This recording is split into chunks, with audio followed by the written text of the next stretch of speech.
Hello, Senami Paul. How are you?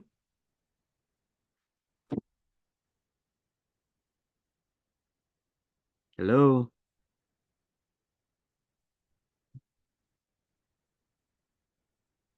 Hello. Adedamola, what's up? Good afternoon, sir. Good afternoon. How are you? I'm fine, very much, sir. Yeah, good to have you here. Thank you, sir. Yes, how is NYS is still on, right? No, I'm done with Oh, NYC. done. Sorry. Yeah, sorry. Okay. Welcome, everybody. Paul Olashele, what's up?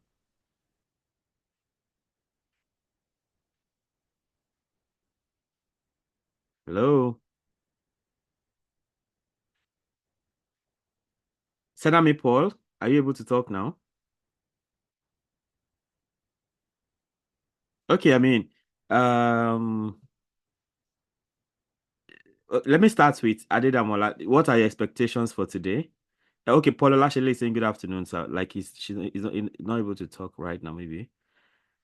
Yeah, so what are your expectations? Or should is that how we should even go? Like, okay, for those of you that are early, you can just tell us a bit about yourself before we move on. So I start with Adedamola. Can you go on?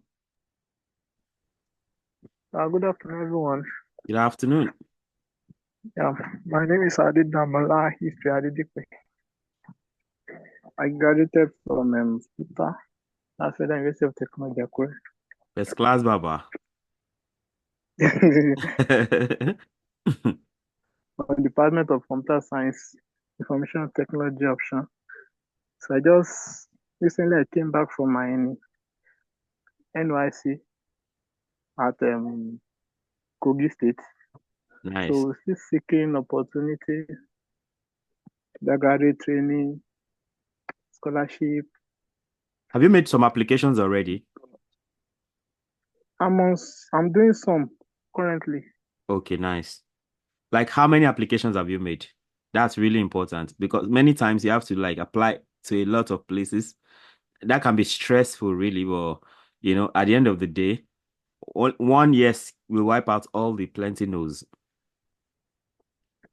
Currently, I have five. I Not also have one. not One bad. at there's one program at AIMS. Ames, That's yeah, Ames is excellent. Yeah, African Institute of for Mathematical Sciences. So there's a exactly. program there called African Masters of Machine Intelligence. In Rwanda, right? Yes. It's an excellent program. Go for it. So I'm trying to put for my application to see if I can have a chance. Yeah, that'll be great. In case you need recommendation, I'm all yours. Okay, thank you, sir. Sure. Thank you. So, Paul, Paul Olashele, are you ready to talk now? Oh, okay, yeah, thank you. My name is Paul Olashele, a 400 level student of the Department of Civil Engineering, FUTA. Okay. I want to learn about the nitty-gritties of graduate applications. I'm having issues with my audio, so that's okay. Thank you, Paul. Thanks for that. Senami Paul, what's up? Okay, that's a very good example from Paul. If you're not able to talk, you can easily chat. You can type something in the chat and then we'll follow that up. So, Senami Paul, are you ready to talk or put something in the chat box?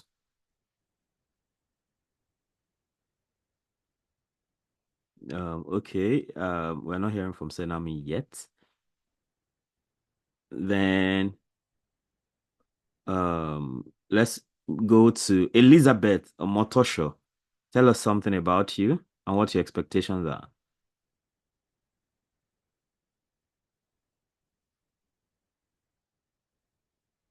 Elizabeth Motosho.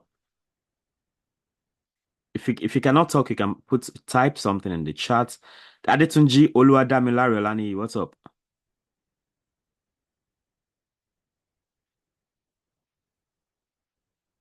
Okay, looks like a lot of people are not responding. Amodu Uh, Godwin. Oh, okay, yeah. good Adetunji, please go ahead. Okay, afternoon.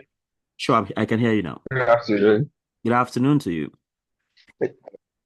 Yes, my name is Adetunji Olani. Right. So I am a graduate of law for Bakemawolo University. I've Lovely. practiced for 2 years now. Oh, you've So been practicing for NYC two plus two years. years. Oh, great. Yes, NYC plus a year of practice now. So I'm looking at furthering my education by trying to apply for a master's degree or maybe something business, maybe MBA, Okay, just to just to upgrade, just to improve my career and be a better lawyer than I am, just to have an edge, so to say. great. So Have you I found? joined just Okay. what did you say? Yeah, I was going to ask if you have found You, if there are programs that other lawyers from Nigeria who have got scholarships to those places. yes, actually, yes, Nice. there are a couple of them, and they are quite competitive. Let's say Cornell, Harvard, and then the likes. So, and those are the ones. If I want to leave at all, I want to make sure it's worth it, and I will Great. go to maybe the Ivy League schools because Not a bad idea. I yeah, so that's my plan really. So I think that's the reason I decided to get some years of experience. I have relatively good CGPA from the uni and then the law school too. I graduated with a 2-1 from law school. So Great. I believe that with a little bit of experience, I'll be able to get into those Ivy League schools. So Yeah, and with your that's years of that's experience, too, you may be qualified for scholar. Yeah, in fact, you're qualified for scholarship like Chevening, which can take you to equally Ivy League schools in the UK, like Oxford, Cambridge. I mean, usually the advice is when you're applying, and you have like three options, apply to you should have a mix of very excellent, very outstanding schools like the Ivy League, and then you have like schools yeah, in between, and then not so competitive schools, but equally good, but still good, right? So you don't want yeah, to just concentrate on only one category. At the end of the day, some schools that are not even as well known may even have better programs that in that area than even the Ivy League, interestingly. So, but it's always good to spread your applications out across different cadres of school universities like that. But I mean, nice one. Then I know that there also, I think there's this policy kind of thing in Germany under the Dutch scholarship. You may want to search that out. I've forgotten what that is called. okay, Maybe EPOS DAD or something like that. That is not, most of the times, people in arts and other areas like social sciences, they think, I mean, they're always complaining that why is it that all the scholarships are for science? Of course, we know that's for obvious mhm, reasons, but it doesn't still mean that you can't. I know at least I know people in different universities across the world who are not even science students, like who are into maybe sociology or things like that. So the key is mhm. getting the right information, and that's definitely why we are here, right? So it's so good to have you on Thank you, here today. Thanks for showing up. thank you. I'm happy to be here also. All right. So Elizabeth Motosho, looks like I'm having a network issue, but I think it's stable now. I should be able to talk anytime from now. Okay, so go for it, Elizabeth. Okay, good afternoon, everyone. Good afternoon to you. Yeah, so I'm Elizabeth. I'm looking out for a PhD scholarship. I have a master's degree in counseling psychology, so I'm looking at Lovely. the US. Okay. I'm considering somewhere in Miami. I've had some that I applied for over time. I didn't get them, so I feel that maybe something I'm not doing well. So Okay. I'm, you know, Do you know of Washington State University in Spokane? no, I don't. I know people. Okay, yours is counseling psychology. I think it will still be aligned with educational psychology somehow, right? Yes, I'm in the Faculty of Education, so Interesting. education here. Yeah. Okay, so because I know at least two people who finished from Washington State University, uh, yeah, Washington State University in Spokane, Pullman, who got their PhDs in educational psychology. You may want to check out that school. Oh, Yeah. I'll consider that. Yeah, Washington State University. Of course, that's not the only one. I mean, I think there's also University of Georgia. I know one or two people there who are into that kind of field. So you want to check those places out.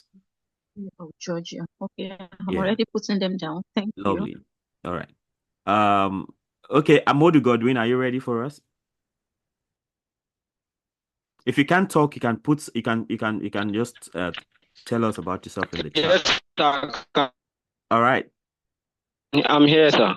Okay, go ahead, please. Tell us about you and the kind of opportunities you're looking for, and probably the Good efforts you have made if you've afternoon, applied and things everyone. like that.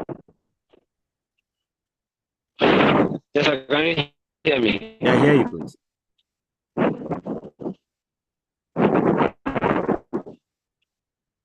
Or it's rumbling, or what do we call that? Are Okay, you having some issues there? my name is Amadou Godwin, Okay. a fresh graduate from Federal University local year. Fresh graduate from FUL. I'm looking for a scholarship that will aid me in furthering my year. Yeah, your network is So can breaking a you bit. hear me? What course did you study? Can you hear me now? Yeah, I'm hearing you. What course did you study? Yes, sir. Biochemistry graduate.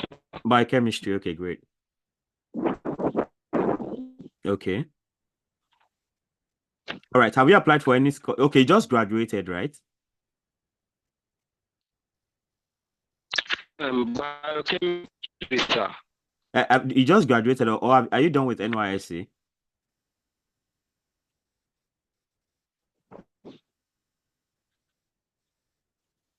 Biochemistry.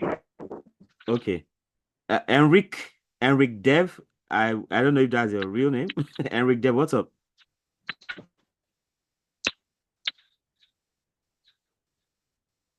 Hello, So Enric Dev. I'm looking for a scholarship that would.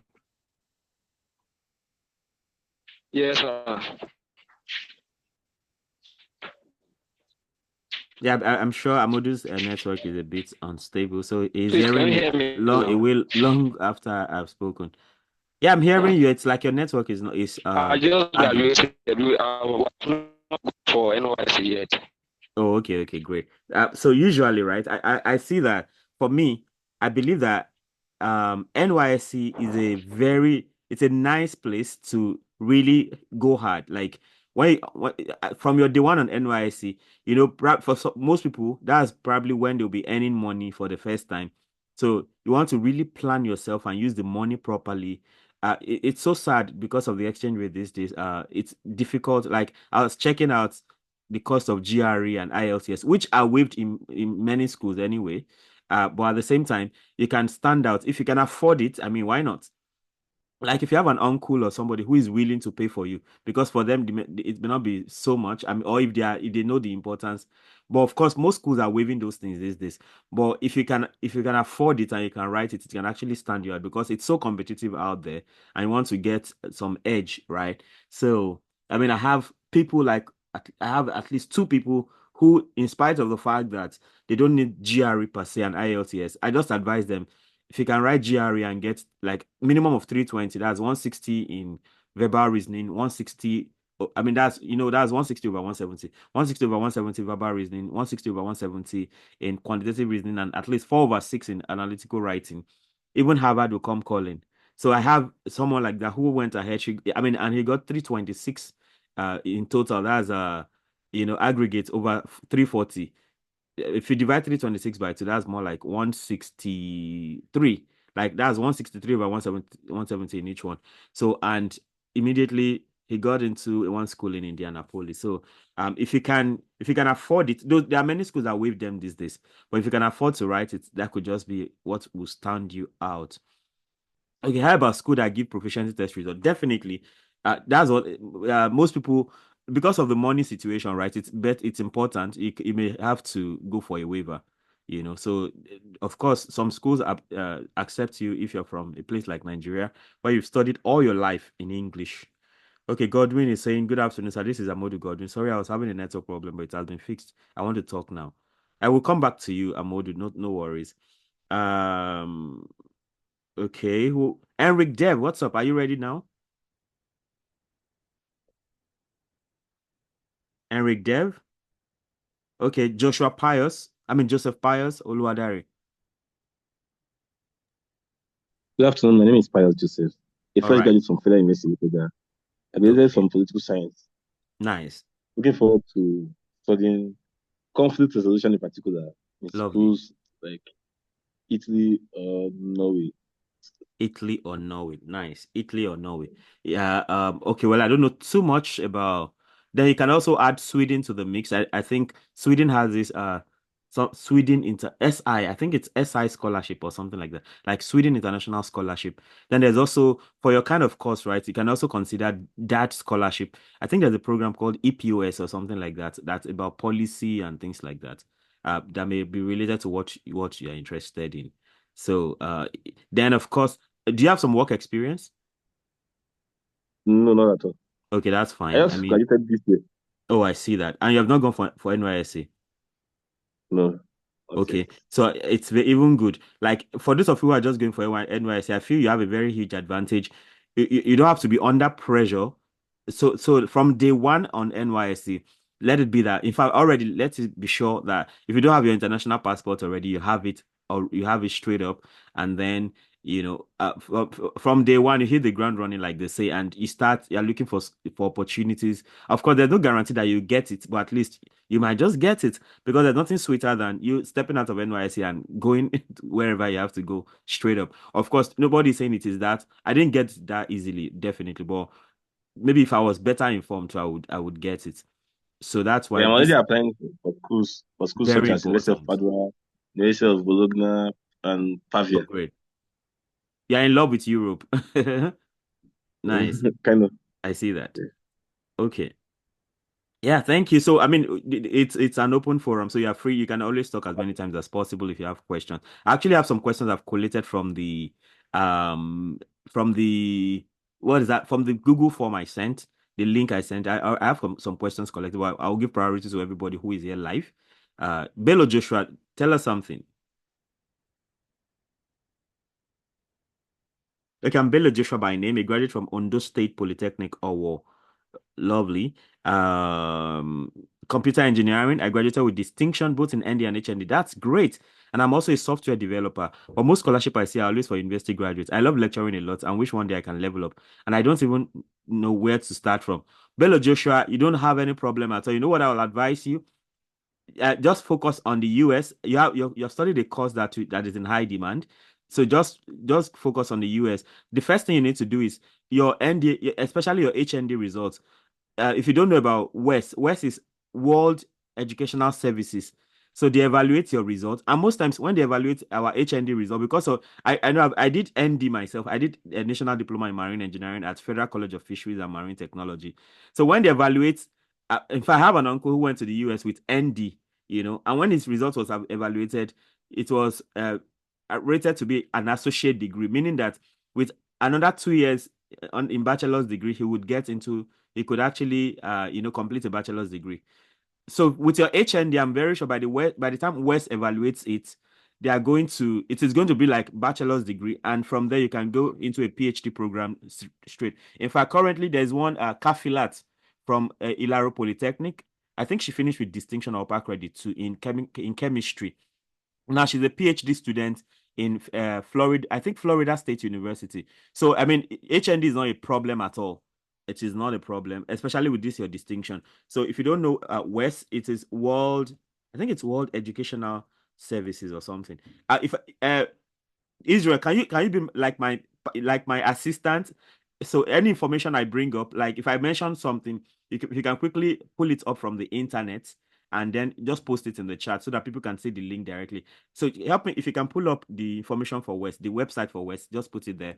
So Bello Joshua, or even you, everybody, as I'm talking, you can already be surfing the net if possible, and then you can get all this information out so I can concentrate a bit more here. So with your HND, you don't have a problem at all, and you want to be you can even go for a PhD in software engineering or something like that. So I don't think you have a problem at all. So I'm also going to talk about more general things here, but I think the first step for you is get your international passport, get your official results for West evaluation, and I'm very sure it is going to be comparable to a bachelor's degree, and from there you can apply for a PhD program straight. I'm particularly focusing on the US or Canada because that West basically operates in those two places. Okay, of course, it's not like West is not applicable in other places, but those are like the two main countries. And then there are two Wests. There's West for Canada and there's West for US. So I don't know. Generally, I'll just say focus on evaluating your results in the US. If you have friends who are trying to enter without showing their name, I'm saying iPhone. I won't admit iPhone because the instruction is clear. Put your name, and your first name and your surname, so I can know who we are really dealing with. Okay. So there are people waiting, that I won't admit because they don't have their names that written out that clearly. So if you have friends like that, let them know. All right, so let's go on to Kaka Okpeyemi. That sounds like someone from Ogun State. If you can't talk, you can definitely type in the chat. Okay, yeah. Thank you, Kaka Okpeyemi. Great Futarian. My name is Kaka Okpeyemi, a recent graduate from the Department of Human Anatomy, FUTA. Haven't gone for NYSC. Lovely. I want to know how to go about graduate program scholarships, particularly in neuroscience or biomedical science. I wouldn't mind having a personal mentorship, but I don't even know where to start from. I haven't started any application yet. Okay. I suspect Kaka Okpeyemi, are you in the opportunity with EJD forum? Oh yeah, if you are there, have you read this thing? This general write-up I pull up about studying abroad. You know, things like your academic background, your leadership experience, and things like that. Have you read that? For I think foreign scholarships or something like that. That's what the thing is about. Have you read that?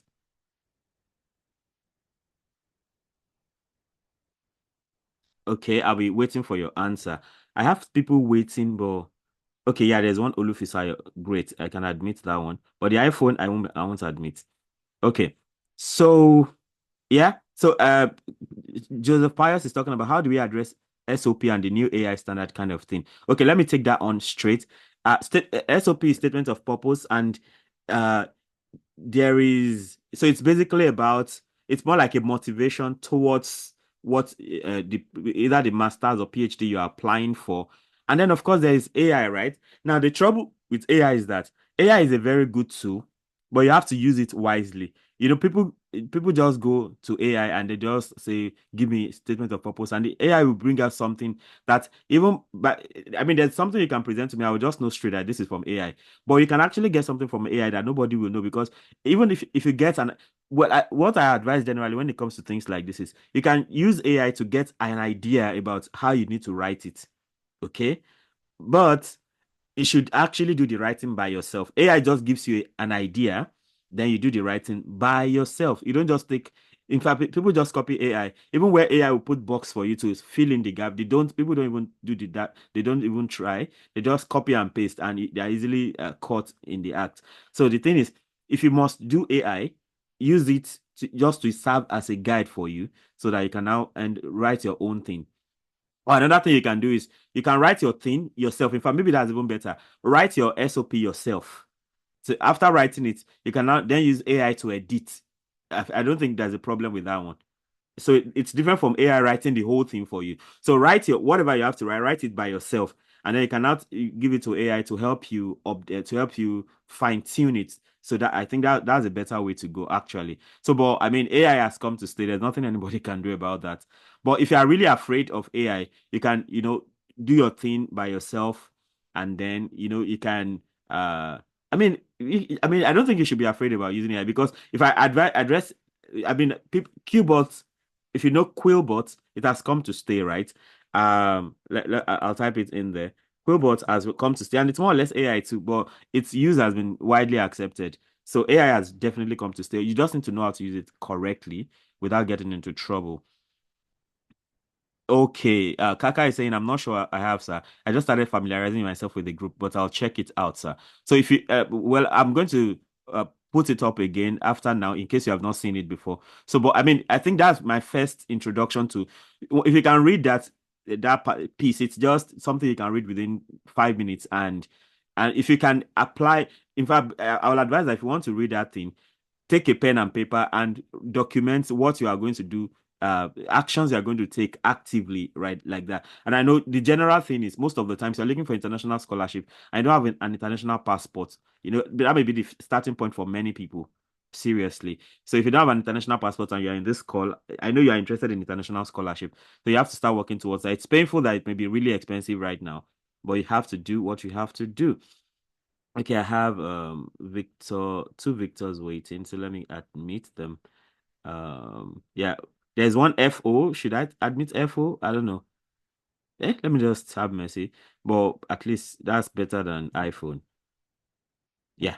All right. So AI is I used AI to yeah, somebody said I used AI to get a template of my SOP and get my details, and it gave me an updated version of my SOP and fill in the details. How about that? Yeah, that works too, but you have to be very sure that at the end of the day, because AI can say things, AI can lie. AI, well, should I say lie? AI can say things that are not really true. So even if you are using AI, make sure at the end of the day you have read through it and you have corrected it, and whatever you're presenting is actually describing you accurately.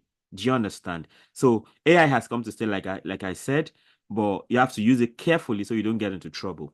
Okay, and part of not getting into trouble is uh the best way. In fact, AI will exaggerate the reality you mean to say. Yeah, AI exaggerates a lot, so you want to tone it down. You want to tone it down so that it's not, you don't sell yourself away easily. I mean, so like I said, maybe the standard would be write your own theme and you can give it to AI to help you fine tune instead of just having AI generate it for you directly. All right. Then another thing I do sometimes is, so even if AI has done it for you, you can now take it to Quillbot to help you paraphrase or rephrase, to humanize it, like they say. All right. That's that. So I've been talking to Kaka, Okpeyemi, and Joseph so far. Then I go to Adelusi Precious. Precious, what's up? Tell us something. If you can't talk, you can chat. Okay. Okay, yeah, great. I'm Adelusi Kende, a graduate of the department. Oh, I have many human anatomy people here. Futa, I just graduated and haven't gone for NYC. I want to know how to go about graduate program scholarships, particularly in neuroscience or biomedical science. Okay, same like Kaka, I believe. If you're in the opportunity with EJD group, like I said, I'm going to post what I consider scholarship 101. So that's for when new people come into the group. That's what I always like to post that. So that'll be like your introduction. And just like I said now, when you want to read it, don't just read it mindlessly. You can take a pen and paper. As you're reading it, you are taking notes of what you need to do. So you are actively engaged. Um, as you are reading it, you're engaging your mind. You are actually writing down action points. And I know one sure action point is how to it's getting an international passport. That's really important. That's really important. Yeah, I think I titled it "How to Secure Foreign Scholarships for Postgraduate Studies." That's the title of the document. So in fact, let me do the posting right away. So in case, but that's if you are in the Real Boys Forum. I know I've also posted it. Sorry, if you're in the opportunities with EJD, not Real Boys Forum. Sorry, opportunities with EJD. So if you're not there, you can maybe I'll try to send a link very soon. But if you are there, I'm posting that stuff again. So I always post it. So if you want to read it with a pen and paper by your side. Take notes of actions you need to take. Okay, I've posted it again. How to secure foreign scholarships for postgraduate studies. So of course, maybe another thing I can do is I can just quickly read through it once I'm done talking to. Oh yeah, thank you very much. Somebody has posted it in this chat, please. Thank you so much. That should be Israel. Thank you. I'm grateful for that. Thank you. So I mean that can be your guide. So I think the basic idea would be for for biomedical and neuroscience. I mean, want to be pointing your idea to the US. I mean, the default place for anybody will be the US because that's where you have the largest share of all the opportunities are in the US. So you can really point your attention there. But if for some reason you don't really like the US, because I mean, for legitimate reasons, somebody may not like the US. That's sure. How do we get into the group for those of us who ain't on the platform yet? Okay. Let me see. Okay, what I'm going to do is I'm going to get the link and send it to Adedemalo to help us forward it here. I can get that on my phone. Currently, there are 3 groups, but I'm going to send the link to the main group. So we had to branch into 3 groups when WhatsApp had limits, but now, any information we have in one group, we try to share it to other groups. So I'm going to copy the link into the 3 groups now. So if you are in any of the 3 groups, you can help us copy it and put it in the chat here so that people can join directly by just clicking on it. So if you are in in any of the scholarship groups, opportunities with EJD. In fact, it's not even just scholarships. I also talk about I also share job opportunities sometimes. So yeah, so if I in any of the groups, I've sent the link again, so you can just help us share. It looks like somebody has even shared it straight. Great, thank you for that, Israel. So grateful. Yeah. So if you are not in the group yet, you can just click on that and get in. So that we share all this information. Okay. So um yes, let me go to okay, Godwin. Yeah, Godwin, you say you want to still say something? Like if you can chat if you cannot talk.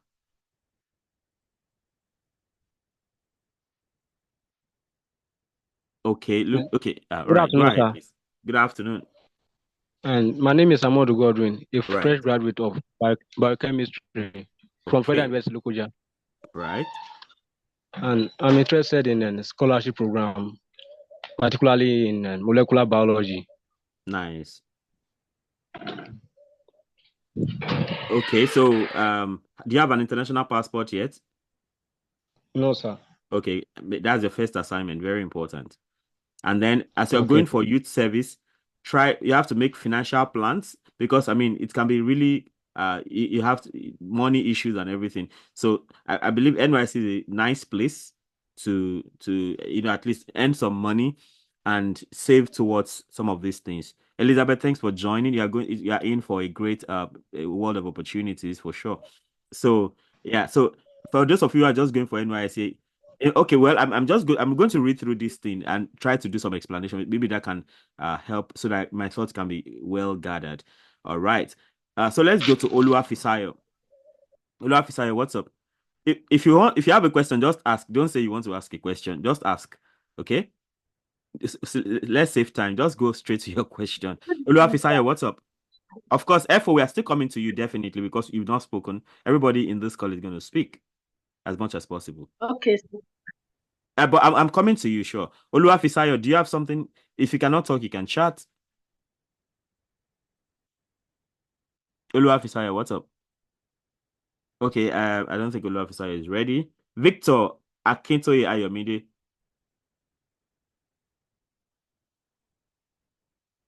Talk or chat, feel free. Okay, I think Victor Akintoye is not ready. Then I go to my guy, Victor Adedeji. Oh, okay, sorry.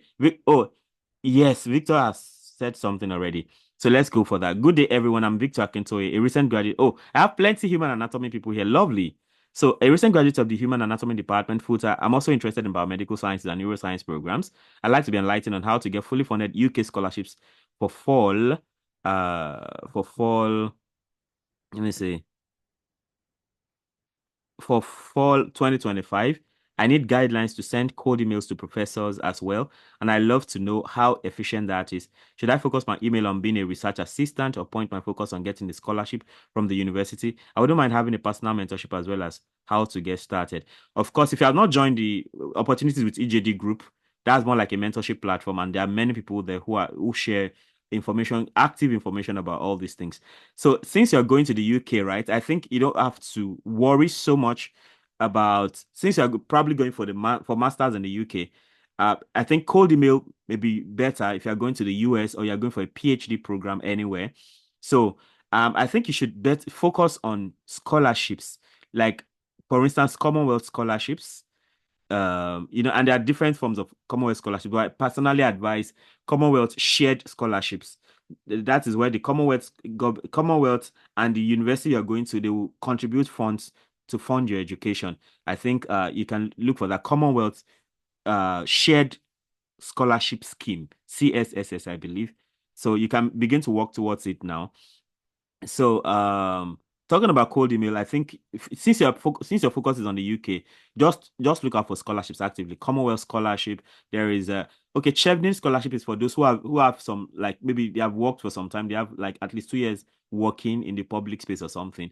So, but I mean Commonwealth. There are all kinds of Commonwealth scholarships that you can look out for. In fact, there's Commonwealth scholarship that will take you to other Commonwealth countries that not exactly the UK. So you can be on the lookout for that. In South Africa too, you can have like NRF scholarship and things like that.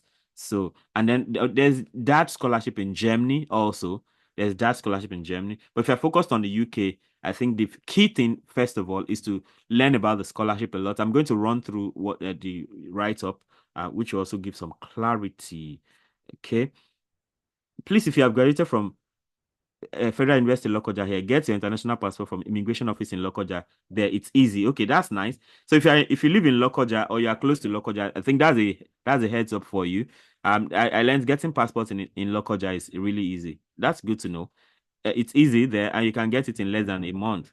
Also, do well to collect your transcripts and your proficiency test result from exams and records. Please collect your original result before you exit from Lokoja. So please do well to follow up. Thank you very much. This is advice I give people. Some people they'll be like, oh, I've seen people who probably maybe because they didn't graduate to first class or 2-1, they will say I don't need my result. And years down the line, even if you have a fourth class or seventh class, it doesn't matter. It's your result. Collect it. You may need it tomorrow. I've had people who should have. I mean, especially in the university like FUTA, I think Lokoja is following that too. In FUTA, once you graduate, your result is ready. So you can collect your scholarship, you can collect your transcript. In fact, they will give it to you. It's your right. So if you walk away thinking you don't need it, even because you didn't finish with first class or 2-1, you can be shocked. By the time you go back, the price would have doubled or something, or it will be harder to get. So as you're graduating, collect all your documents before you leave the university campus, because at least sometimes you need your copy, though it's not official copy. Sometimes when you're applying, you need that unofficial copy to apply first, so that by the time they're now considering you very seriously, you can now apply for the official copy from the school. So get all your documents, get your international passport, get your transcripts. Pius, thank you very much for this. It's very useful advice. All right, so thank you, Victor. I believe I've addressed Victor's something about, yeah, I have like 3 human anatomy or more here. That's lovely. That's one of our most recent departments in FUTA, and I think you guys have even produced a best graduate student like last year or 2 years ago in FUTA, and that's so cool. Yeah, so let's go to Victor Adedeji, DC Otta. Good afternoon, sir. Good afternoon. Yes, sir. I'm sorry I joined late, sir. So No, not I a don't know problem. what. Yes, sir. So how do I go about it now? Should I just introduce myself or what, sir? Yeah, introduce yourself. Tell us what you're currently doing. Tell us the scholarship you're working on or what you're looking forward to. Or, I mean, ask a question if you have any. Oh, okay. Okay, so my name is Victor. I graduated from FUTA last year from the Department of Mathematics. And then Yeah, I'm our currently department. Yes, sir. I'm currently on the lookout. I'm still looking out. I'm still applying for schools. So my focus is in the US and then partially in the Europe. So, and then I say in mathematics, I'm trying to cross to the computer science department. I have interest in AI, machine learning, computer vision to be precise. So Okay. that's my research interest. Yes, Lovely. and currently I'm a software engineer and I'm also volunteering as an AI engineer for a Okay. company Great. I think in the UK. Yes, sir. Yeah, as a maths graduate, right? In fact, there are many Yes, well laid out pathways. There is AIMS, and especially since you're going into ICT or something like that, into AI and all that. There's AIMS in Rwanda, which that has, I think they even have up to a PhD program, in machine learning and all that. So that's one option you can consider. Then of course you can, just like you said, the US, that's an excellent place. You can get a straight PhD scholarship to almost, I mean, to some schools in the US. And for schools where I know there are people I know, right? I always recommend this because I mean it's practical. Schools like Michigan Tech University, University of Alabama, UIC, Chicago, University of Illinois. I've forgotten that. I know it's UIC in Chicago, Illinois. There's Florida State University. For some weird reason, I see a lot of FUTA people going to graduate Georgia State University these days. So you may want to consider that. That means they have some kind of reception. Okay, somebody's talking about Ohio University. That's lovely. Ohio University is there for you too. And there is where else do I know? Do I know people personally? Of course, Nigerians are everywhere. Sure thing. So I'm only talking about schools where I've seen a lot of people going. Georgia State University, for some weird reason, they are like, I think in their last graduation, like 5 or 6 student from maths department in FUTA, where I mean I saw their pictures and I was like, really? So there must be something going on at Georgia State University that is that makes it really a place you want to consider. Of course, there's Florida State University, there's Florida International University, there is okay, recently I think one person from even our maths department just went to I think it's that Florida, no, Central Florida, Orlando, University of Central Florida in Orlando, Florida. Yeah. So yeah, that's thank you very much, Israel, for putting up the AIMS Connect, the AIMS stuff. Yeah, that's AIMS, AMMI, that's machine learning and all that. It's an AIMS team and it's in Rwanda. I think they have a PhD program right now. So I mean, then if you are into agric, I see a lot of people from agriculture going to University of British Columbia under Mastercard scholarship. So you want to consider that. Yeah. So talking about Europe, right? Interestingly, there's Erasmus Mundus. Mostly math people they go to Italy. Maybe they can go to Trieste, and then from there they can go to Hamburg or Czech Republic or something. So there's that to Erasmus Mundus for. I mean, it's for every field. Definitely, there's especially like I think there's a particular program on computer vision, even under that Erasmus Mundus program. So you can consider that you have a lot of these things to consider. So feel very free. The world is your oyster, like they say. Just explore. Yeah, I FO, we also are need to add that. okay, please. Okay, so yes, also like I think lately I'm also trying to consider Australia. I don't know if it's something. Although I noticed that Australia. Well, I don't know so much about Australia, but I definitely know people. I know a number of people in Australia. In fact, if you look at the write-up that was just shared, one of the places we go to. I mean, one of the scholarships I listed is the Australia Awards. So there are many scholarships like that. I'm going to run through that once everybody is done talking. So, FO, your time. Thank you, sir. Good afternoon, sir. Good afternoon. Yes, I have a master's in agricultural extension and rural development from the University of Ibadan. Lovely. I also have postgraduate diploma in education from University of Ilorin. Nice. So I have my transcripts already. Okay. I have my international passport. So I just need your advice. I wish to travel to US maybe for a fully funded scholarship. So I Right. need your advice. Maybe I should go for education or agriculture. Although I'm a Hey, vice principal of a school interesting. currently. Great. So I Now, just need your advice. I mean, you're hot cake. You don't even know. Now, if you want to focus on your Greek side, you can. The Yes, first school sir. that comes to my head is Purdue University, since you did Greek extension. So I think Purdue, generally, if schools around Indianapolis, is it Indiana that is? I think the Indiana is the state probably. So schools around, especially if you can find schools around Yes, Indianapolis, in like US. Purdue University in the US. What school Okay, again? sir. Bloomington. I think there's University of Indiana in Bloomington. If you just look for schools around that Indianapolis, I know that you can get at least 10 schools around that area. I think there's something about agric that is seriously going on there. So you want to check that out, right? Then if you want to follow your education side, one thing Okay, we sir. also need to Am do. I about education? Should I? Yeah, if you want education, right, you can do something like STEM education. Hello, sir. Hello. Okay, sir. Yeah, you can do Hello, I something can hear like you, sir. yeah, you can do something like STEM education. One of my guys is in Dansu is in I think he's currently in Florida University and Florida International University, and he's into STEM education, and it's a big deal in the US these days, like STEM education. So since you have agric is science, right, and you have that education Yes. side, so you can actually blend the two together. Okay, so you can go for STEM education. So I've just mentioned Florida International University because I know someone there. Then you can also go to a place like I mean, I think the key word you are looking for is STEM education because you have agric and education together. So you can also choose to go to focus on your agric, and that's why I recommended schools around Indianapolis, like Purdue University and so on. Okay, thank you, sir. Sure. Are you in the opportunities with EJD group? Hello. Hello, sir. Are you in the opportunities with EJD group? EJD group? Yes, yes, Great, sir. great. But have you been seeing? I mean, lately, one of our scholars, in fact, interestingly, he just went to University of Indiana or something like that.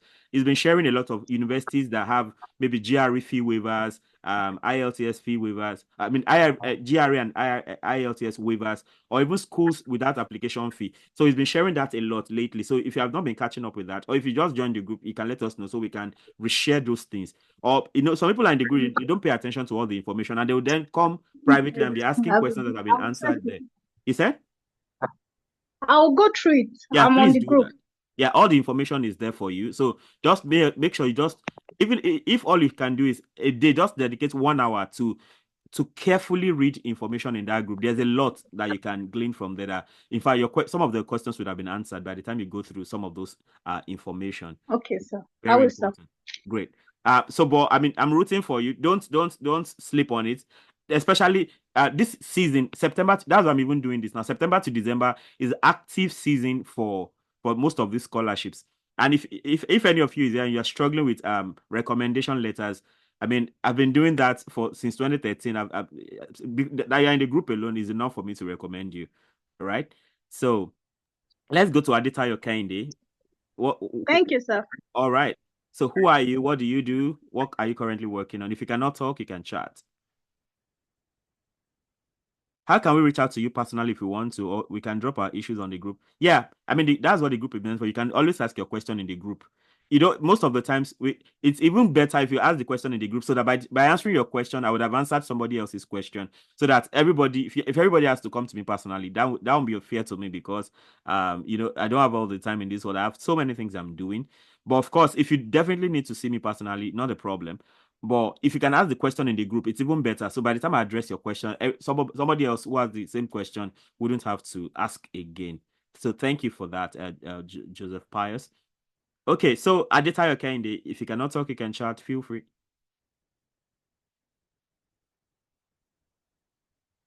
Okay.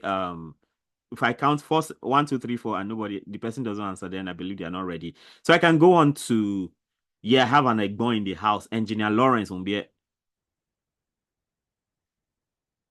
Good afternoon, everybody. Yes, sir. Good afternoon, sir. How are you today, sir? Very well, thank God. How's everything? I just said, let me come into the house to see what is going on. Oh, thank you. Thank you for the moral support always. My name is Lawrence Umbie. I graduated from Lagos State University, BNG, Mechanical, and went further to Institute of Piping and Engineering Design in India. I got my postgraduate diploma there, and went further to University of Benin to have my master's in engineering. And currently, I'm working on my third degree in project management. I am project management consultant, and I work as a project engineer as well. So that's my take. Yeah, we So can I call want you to Iwe. appreciate, sir. We can call you Iwe, sir. Where you people are, me, I'm just learning, And the same thing with I the just talk. have that play. I don't have that play for education. Yeah, it's inspiring. So That's the way to go, sir. I always advise everybody around me to go further, not to stop at a bus stop. Get to the climax. Opportunity can come at any point in time. This PhD I'm doing is an opportunity. When somebody just came to me, we're working together in the same plane, and he said, do you have master? I said, yes, I do. And I say, why don't you go for PhD? And people have been telling me all this while. I said, I'm not into academics. Though my mom used to tell me when she was still alive that I wanted to study medicine that time. And she told me that after your medicine, you still come back and teach. I said, what do you mean, man? After doing medicine, you come back and teach. What about people taking care of people in the hospital and the rest? So I never knew that I was not going to do that medicine. And that's when I find comfort. So when he now asked me, why don't you go for PhD. I said, okay, if I have opportunity, I will go for, but I'm very busy. I'm very busy person. He said, no, out of your busy schedule, you can create time to do something. So we started scouting for admission, and luckily I got one in the High Stone Global University in Texas. Nice. So that's where I'm running my program currently. Though I put him in Uniben, but at the end of the day, I have to move from Uniben to High Stone Global University in Texas. So it's actually good. I will encourage every one of us that is here presently not to just stop at the bus stop and say education has not helped anybody. There's a popular saying in Niger Delta, they say, who education.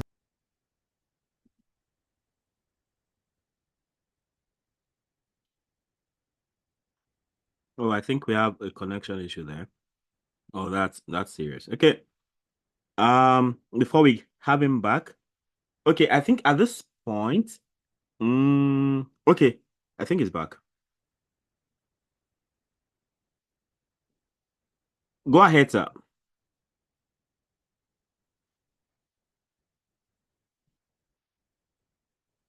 Hello.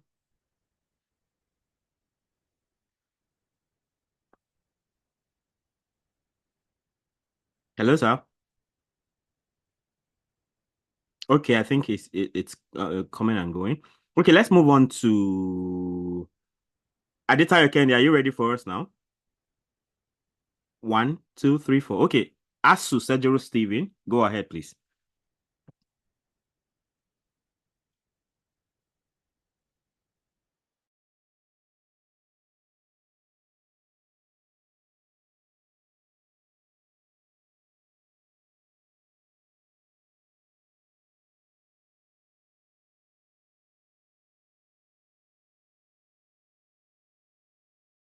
Okay. Asu is not ready too. Afolayan Joseph, please.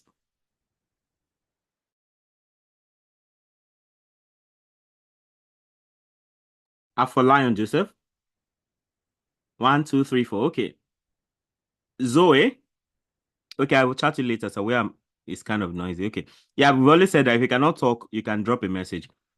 Then it's better you don't drop a direct message. Just drop a public message so that I will see everything at once. Okay, some minutes, sir. Yeah, if you have a message, just drop it. Of course, what we are doing is being recorded and it will be it will be on my YouTube channel. Talking about YouTube channel, right? Let me drop my YouTube channel link so you can. Interestingly, gunning for 500 subscribers. I think I'm at 496 now, so I'm very sure with all of us here we can overshoot 500 right away. So I'm going to share the link right now in the chat. So just click on it. There's a session called interviews. I have a session for interviews. So that's where you're going to find my talks on scholarships, life after graduation, and things like that. And I'm very sure that will be very useful for you. So, in addition to that, I'm currently doing a survey on resilience, which I know some of you would have filled.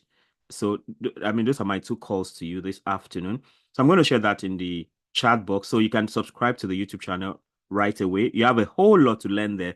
And of course, you can take some time later because the questionnaire will take like 5 minutes to answer, I believe. So you can take some time to do that later. But YouTube channel, you can subscribe right away and look for playlist on hope this is not like it's like I sent a direct message to someone. Let me send it to the group, sorry.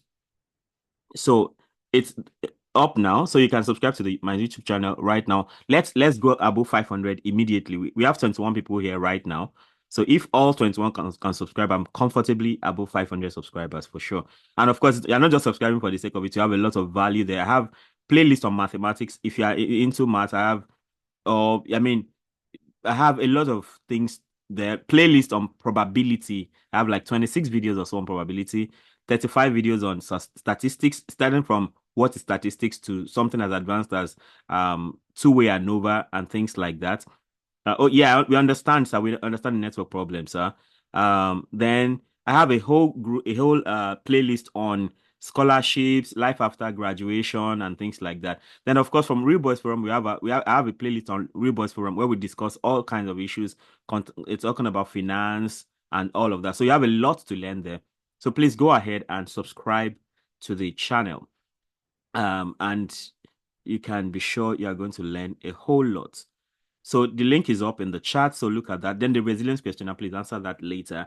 Yeah. So, yeah, Zoe, what's up? Zoe?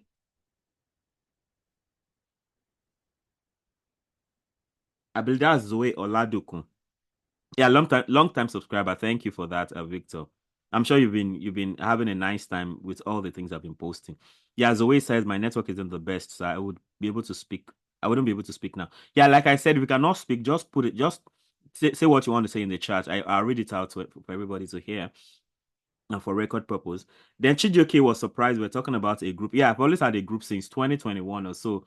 It is named scholarships, opportunities with EJD. There I get to share scholarship opportunities as well as job opportunities. So interestingly, I've had people applying for jobs from there. And I'm very sure we are going to have success stories. Now we have a lot of people who have got international scholarship from the group, definitely. So if you cannot talk, you don't have to talk. You can just put whatever you have to say in the chat. So Chijioke Charles, I sent you the link already, so I believe you should have joined right now. Then let's go to Aziz Quadri. If you cannot talk, feel free to chat. Tell us about yourself. Tell us what you're doing and the particular scholarships you're looking up to. Aziz Quadri. And I have 1, 2, 3, 4, 5. Okay. Okay, good Okay, go afternoon, ahead. sir. Good afternoon to you. Yes, I'm Aziz Kodoluwase, Right. a graduate of Federal University of Technology, Akure, from Right. Physics Department. You wait. And I'm looking for opportunity in Physics Department, condensed matter major. Okay. Yes, Condensed sir. matter. Do you know about ICTP? Yes, I tried to apply for ICTP earlier this year, but based on my results, they said they only accept first class, and I graduated with second class upper. Oh, you have a good result. So there are many other places you can apply to. So don't let that dampen your spirit. Even if you finish with I just applied to Rice University. I submitted my application on day before yesterday. Rice University in US. Great, that's Houston, Texas, right? Yes, sir. Then of course, do you know about Erasmus? Erasmus, I think they have some very nice physics programs. Yes. I applied for their particle physics, but I was not given. Yeah. They gave a friend of mine. Yeah, that's how it goes. The fact that they gave a friend of yours means that it's very close at your door. Do you understand? Okay, sir. If they can take someone, that's a very good encouragement. See that as an encouragement that yes, the right time will come for you. So the key thing is never to give up. Like they say, now who give up, mess up. Let me not say the crude or the word they say. Now who give up, mess up. So don't give. Giving up is the problem. No, I don't even care the results you graduate to, even if it is third class or anything. The only thing is that you may need to do more things like maybe publish, maybe go for another degree and get a better result. But definitely, if you want a scholarship, you will get it, no matter who you are. The only thing is that the degree to which you may need to put in effort may now be different. So you're on course, definitely. Do you have an international passport already? Yes, sir. Lovely. So keep at it. Then if by chance you can afford to write GRE or something, that can also stand you out. But the rule of thumb is the US, all the opportunities are there. I know not everybody will go to the US. For instance, I did study in the US. Most of the scholarships, right? Once you have a first class, you can apply for most of the scholarships. Like if you're interested in places like, I know some people don't like the US. Like me, I'm just getting to like the US now. So back in the days, I didn't really like the US like that. Though I wrote GRE, I wrote IELTS. But I ended up in Japan. So if you have at least 4.3 upwards, Japan is for you. Somebody like Israel, if you don't really like the US, you can think of applying to Japan. Next application is going to open around April. So if you have a first class or 4 points upwards, you may think of Japan. There's South Korea too, there's Germany, but US is more like where you have almost all the opportunities. like that. Okay. Thank you, Aziz Quadri, for that. Thank you, sir. All Thank you, right. sir. Okay. So we go to, okay, yeah, Afolayan Joseph has dropped something. Good afternoon, everyone. My name is Afolayan Joseph, a graduate of Mathematical Science Department. Okay, that's our department. I'm currently in search of a fully funded scholarship in the US, Canada, or any other good country. I'm interested in data science or mathematical modeling. Yeah. So, just like I said already, if you have a first class, you can apply to so many places. But if you don't have a first class per se, in fact, well, I don't think it even matters. Once you have a 2-1 upwards, definitely almost all scholarships can come calling for you. If you have 2-2 or third class or something, you may need to add a little bit more to some of these things. I'm going to address questions in that area. That's part of questions I've got from the Google form. So you're interested in mathematical modeling or data science. So there are many pathways for you. In fact, I have a video for just funding for mathematics. If you studied maths, I did a session with some guys, some mathematics graduates. Let me see if I can pull up the link right now and share there. So if you finish from, wow, thank you. I have 500 subscribers already. Thank you for making that happen. Thank you for making that happen. Interesting. So let me get the link. So let's overshoot the 500 like Oliver Twist. So I'm going to get okay, let me see. I think I did a whole session talking about funding pathways for people who graduated from maths departments. So let me see. Okay, yeah, it was under Dr. Jimmy's mentoring group. I'm pulling that up right now. I'm going to share the link. So if you finish from maths, you can listen. If you can take time to listen to that, that was something basically for maths graduates. So it's right there. So, and generally now talking about maths, AIMS is there for you. I just shared the link now. So AIMS is one place for most people I know who go abroad. The AIMS is more like that place. So once you go to AIMS, opportunities to many other places open up for you, and you don't even have to be a mathematician. You can also be like a physicist or a computer scientist, because now we have things like machine learning under AIMS in Rwanda. So you can listen to that, and that will really help people. So I've talked about AIMS, Erasmus, and then you can also write. So GRE is a very sweet exam for people in mathematics. Because of your math background, if you have a science background, like maybe you are in engineering or computer science or maths or physics, AIMS is GRE should be easier for you compared to other people. You don't have to put in as much effort as other people have to put in, because you're already in line with what is required of you. Okay, so I think you don't have a problem. You have a whole video to listen to on that. Then, as to Sergio, I'm currently in my final year of undergraduate study in civil engineering. I have a low academic result, but I don't want to hold me back. Definitely, with whatever it is, you can go anywhere. I know people with third class today who are PhD students in the US, in Japan, and all over the place. So I have a low academic result, but I don't want that to hold me back. I have few leadership tracks and some experience gathered in civil engineering. Oh, guy, you don't have few leadership track. Shebi, now you do Millennium Kineko last year that I was part of. That's a big deal already. You did something, to help your community. So you have that volunteering side is well covered. I have a leadership track, which I don't agree with, and some experience gathered in civil engineering. What should I focus on as I hoping to seek scholarship opportunities? Now, for someone like you, right, because of the result challenge, you may want to really prepare for GRE, though it can be waived if you have like first class or 2-1. But because of the whole issue now, so you can write GRE and aim for at least 160 over 170 in quantitative reasoning, 160 over 170 in verbal reasoning, and then 4 over 6 in analytical writing. And with that, even Harvard can come calling, because you can use that GRE to show them that Biolodo, which I know you are not. Why is it that many people are getting off the call? Interesting. Hope the world has not ended. That's serious. Okay. So yeah, thank you. I mean, I saw your yes, and that's encouraging. Like, your result is not, it should never hold you back. It should not. Okay, Kaka Koyem is asking, so what can you say about language barriers that comes with some European countries? Also, is language important when considering South Korea?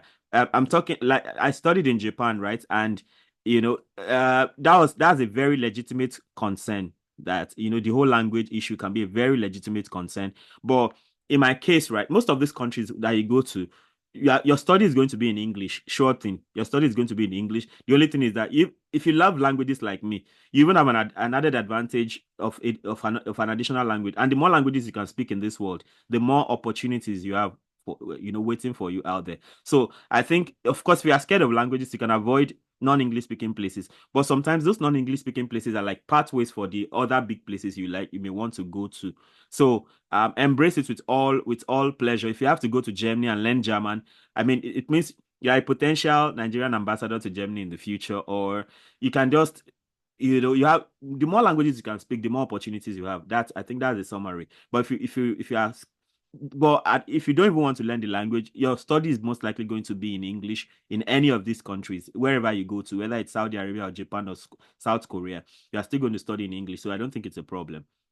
So don't let the language barrier thing hold you back. Well, and of course, another thing is most of the times, once you get a master's degree in any of these countries, it is now easier for you to go to your favorite UK, Canada, Australia, and US. So you can also see it as a stepping stone, or something like AIMS. Most times it is a stepping stone to bigger opportunities. So it's better go for AIMS I know people who went for AIMS in Cameroon, AIMS in Senegal, AIMS in Tanzania, and from there they are now in Italy, US, UK, wherever they want to go. So don't always look at it like, oh, I want, because I know some people, they'll be like, oh, I want scholarship, but I don't want it Africa, or if it must be Africa, it has to be South Africa. Of course, you can go for anything, but just make sure you are on the right course for, at every point in time. So sometimes you have to go for what you don't really like that, which can actually open the door to what you like. Okay, so that I think I've decisively addressed Sejuro's consent. So your result is not your problem at all. So don't let that ever hold you back, for sure. But of course, if you are still an undergraduate and you can make a first class, why not go for it if possible? If not, if you have tried your best and you still have something that is not so impressive, like they say, that's not the end. I'm going to talk about I've talked about some pathways already. I'm going to talk about more of that later. Okay. Interestingly, Charles Chijioke was raising his hand, but now like 8 people went off at the same time. Interestingly. Okay, who is here? Well, I think everybody has been listened to, except for Enric Dev. He hasn't spoken, he hasn't put anything up in the chat. In case you're hearing me, you can talk if you're able to. If you cannot, you can put something in the chat. You can chat so we can read out what you have to say.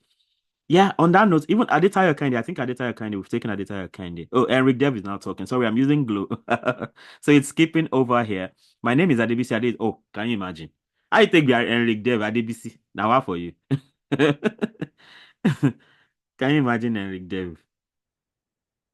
Now what? Adebisi, the class rep of his class that year. Okay, my name is Adebisi Ade. It's a fresh graduate from, like, we're very fresh indeed, like fresh bread. Fresh graduate from Federal University of Technology, Accra, Department of Industrial Mathematics, registered with a 2-1.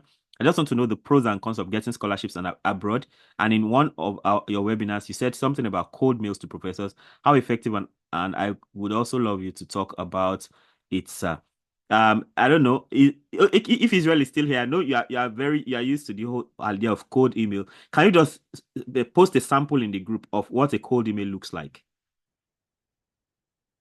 So if you can pull up a sample, or you can, in fact, you can quickly generate one from maybe Meta AI or some ChatGPT or anything. But just like I said, right, it is just to give you an idea of how to go about it. Not like you should copy and paste it that way. Okay, you should still, whatever you're getting, you should still make it your own. Like, make it uniquely yours. So, and the rule of thumb is, once you see what a code, well, okay, I can even talk about it generally. A code email is something like, oh, okay, maybe now I'm a professor in a university and you want to be my student. So the first thing is you need to know about my research, especially my current research. Okay. So once you know that, then you can, so a cold email is, and most universities abroad, right? You can get the email address of most of these professors on the internet. It's so open. So then you get my email. Maybe imagine, maybe I'm a professor in Harvard University, and so you can just get my email address. So once you get it, so the first line, you're telling me something like, my name is okay, who talked? Okay, my name is Adebisi Adeiton. Okay, dear professor. I mean, every bit matters. Imagine some people you are addressing a professor and you're spelling the professor's name wrongly. That tells me already that you are not serious. So you have to pay attention. So it's better to even copy the name exactly the way it is from the internet. So and then you are using dear Professor Emmanuel Dansu. Then you are not saying good morning, sir. How are you, sir? How is your mommy? How is your family eating? Or God bless you, sir. No, no, no, no, no. Don't go and disgrace your village with that thing. So just go straight to the point. Dear Professor Emmanuel Dansu, I am Adebisi Adeito, a 2022 graduate of Industrial Mathematics, Federal University of Technology, Akure. I graduated with a CGPA. Don't tell me 2.1, with a CGPA of 4 point. 2.1 is anything from 3.5 upwards. And I hope you know that 4.49 is better than 4.00. So don't just tell me, and everything is 2.1. So tell me the CGPA. In fact, you can even convert it. Like if you have 4.0 over 5, 4.00 over 5.00, that's like 80%.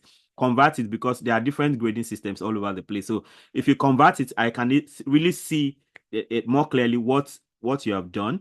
Okay. So then you're telling me that. So in the first paragraph, you're telling me your name, where you graduated from, what you graduated, the course you studied, and the CGPA you got, possibly converted into percentage for easy understanding.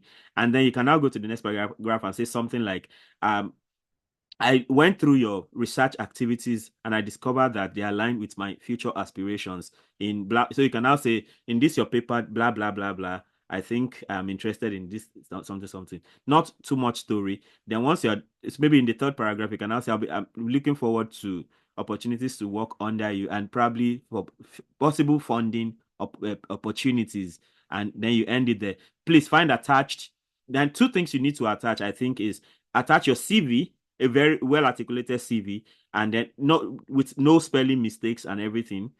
So at least AI can help you with that. You can, if you have a CV, you can post it to it. You can just put it on ChatGPT or something to help you refine it, especially if you have a particular thing you're applying for. So just draft your CV, put it there, and it will help you bring out something very excellent, which you will still come and edit. You don't just copy and paste, edit and make sure it's in order, right? Then attach your CV, attach your transcripts. So those can, because those can actually help me to make a quick decision, because possibly there are many people doing the same thing, okay, the cold emailing you are doing. Now, one thing is this: you may write cold email to 100 professors and maybe only 2 will answer you. It's normal, so don't be discouraged, because at the end of the day, you only need 1 yes, and that 1 yes will make you forget all the no's. I mean, I'm a living witness of that. Like, most professors don't answer. The few that will answer, some will tell you, oh, I don't have funding, oh, I'm retiring very soon, I can't take you. Or so at the end of the day, you shall have one that will say yes, and that will change your story permanently. I believe I've done justice to the issue of cold emailing. I believe I am convinced I have. But if you have more questions, you can ask in the group. So please try to always ask questions in the general group. Don't come privately, because once I answer your question in general group, it can help other people.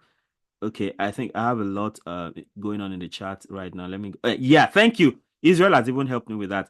I haven't gone for NYC 2 years. So if you are just going for NYC, I count it the most privileged right now, because you have plenty of time to play with. So when you go for NYC, don't joke around, don't waste your money.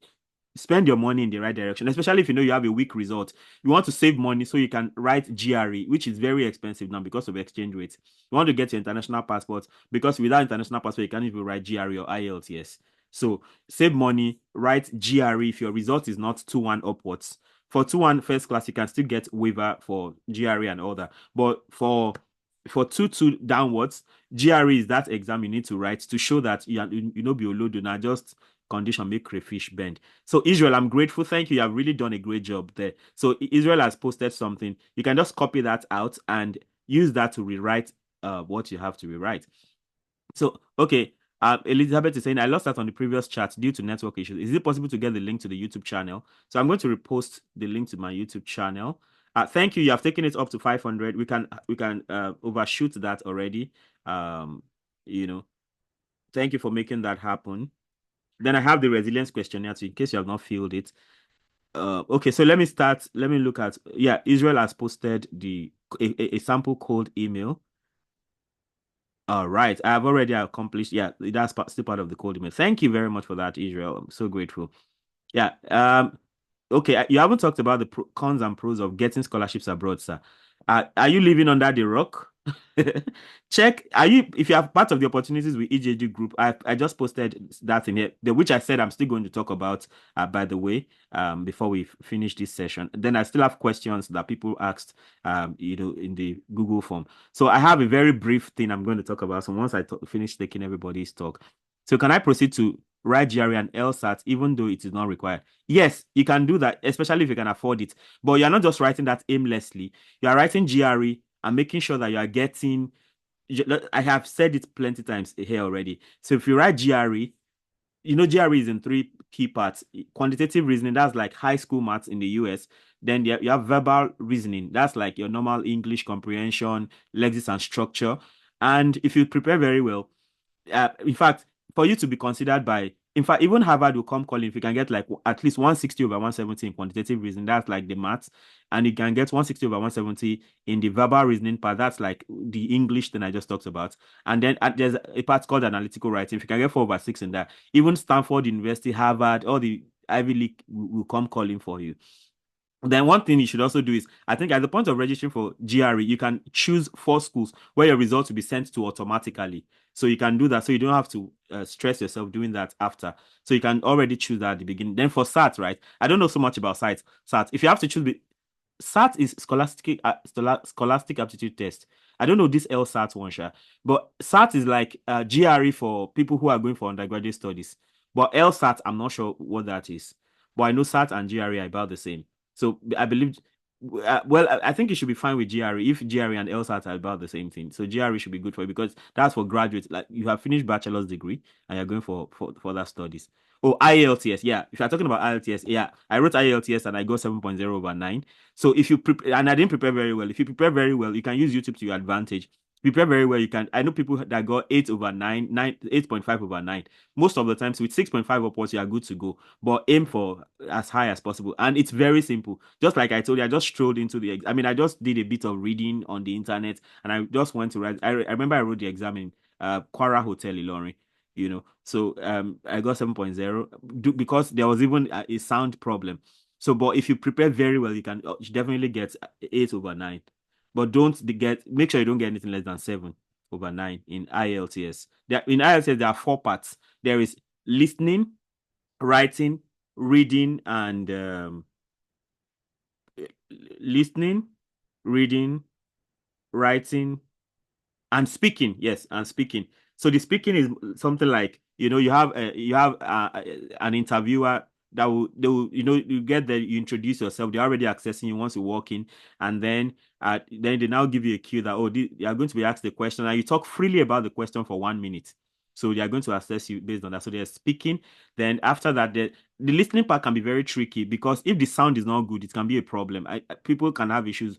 For instance, in my case, I had issues with the listening because the sound wasn't that good. So if you can go to a place where you can have your own iPhone, where you listen, your headphone rather, where you can listen directly to the writing, because I was listening from a speaker, and if you are positioned in maybe too close or too far from the speaker, it may not be too good. But if you can have an earphone where you hear directly what is happening, maybe that can really help. So I think it was my listening that I think I've got 6.0 or 6.5 in my listening. That was what made my result, made me end up getting 7.0 overall. Then reading and writing, I mean, those ones you just need. So for the reading, right, it's more like all this comprehension thing. And for the writing, there are 2 parts. There's a 350 word. I think there's a 250 word writing and there's a 150 word writing. So it's basically simple structure, like your opening sentence should be catchy, then you develop your points in between, and your closing statement should also be like a puncher, like, or how do they call it, like punchy, like they say, so that you can get the attention of. So you'll be writing on some random topics just to show how versed you are with the English language. So I wrote GRE. In my GRE, I think I got 311 over 340. So I just somehow I just feel that maybe God didn't want me to go to the US because I don't think that's a bad score at all. But later I discovered if you have 320, that's 160 over 170 in each of QR and VR, then you're good to go most times. Okay, So I love to shed more light on language barriers that comes to some European countries. Yeah, there's nothing like language barrier in normal, for the large part, because yeah, anywhere you go to today, whether Japan, Korea, China, you're still going to study in English. Okay, so there's no language barrier as far as study is concerned. But if you need to integrate well in the society, most of these schools, they actually have language programs where you can enroll in. In my case, when I came to Japan, my first 6 months here, I spent attending an intensive Japanese language school. And it's not like I need Japanese to study to do my PhD. No, I just needed Japanese to be able to know the way of life, the culture, basically. But everything I did was in English, so I didn't need to use Japanese to do anything as far as study was concerned. But I just needed it to integrate in society, which, if you look at it properly, it's actually an advantage that you can speak an additional language. So there's nothing like language barrier in the technical sense, except that you just need it to integrate well in society. Quadri is saying, sir, you talked about ICM also the other time. I don't know what ICM is. You said mathematics and physics graduates can apply. Oh, AIMS. That's AIMS, actually. That's African Institute of Mathematical Sciences. If Israel can help us pull up the link, I think it posted it before. So AIMS, there is AIMS, African Institute of Mathematical Sciences, and they have centers. The first AIMS started in South Africa. Then after some time, they started branching out. So now there's AIMS in Ghana, there's AIMS in Senegal, there's AIMS in Tanzania, there's AIMS in Cameroon. And I think there's also, the latest AIMS is in Rwanda. And the Rwanda AIMS is really doing a lot. Like now they are going full-blown machine learning, artificial intelligence. So, and you don't have to be a mathematics person to apply.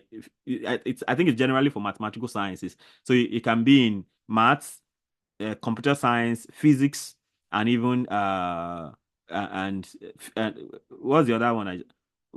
Mathematics, physics, computer science. Yes, I think basically those, like that, or any course related to any of this. Okay, my request to join the group hasn't been approved because I can't see the message. You don't need approval. It just gets in straight. No, for opportunities with TJD, approval is not necessary. But if there's any issue, we'll look at it again. I hope you are clicking on the right link though. Then, yeah, okay, IELTS is settled. Is there a way one can get free funding for IELTS registration? Yes, that's a lovely question. Funding, I know, because these days GRE, IELTS, because of exchange rates, is really crazy. I mean, the funding is really serious. So interestingly, there's the Michael Taiwo scholarship. And basically what they do is they give you funding to write IELTS and GRE. Chijoke, thank you for that question. It's a lovely one. I don't know if I would have thought about it if you didn't ask. So there's Michael Taiwo scholarship. I've been talking about GRE and IELTS all along. The funny part is now that most of the times too, if you apply, they also want to see that you have like a first class or 2-1 before they give you a distinction in HND. So that's another side of it. But I mean, there's nothing. You miss every opportunity you don't apply for, right? So at least if you apply, you have a chance of getting accepted or not. But if you don't apply, you have zero chance of being considered. So you don't want to look down. You don't want to defeat yourself before. Just go for it when it comes. So it's so there's Michael Taiwo scholarship, and they pay for GRE, they pay for IELTS, they also pay for. Sometimes they do. I guess they also pay application fee. I'm not sure about that, but there's that, and there are possibly other scholarships around things like that. Yeah, that's a nice question from Chijioke Charles. So you can get funding for IELTS registration for sure. Okay. Thank you, Israel. You have shared the AIMS Senegal link. That's very important. Then Amadou Godwin is asking, can you talk about scholarship opportunities available for biochemistry graduates? Well, I'm not so much into biochemistry, but I know for sure that there are some tailor-made courses for biochemists in Erasmus Mundus.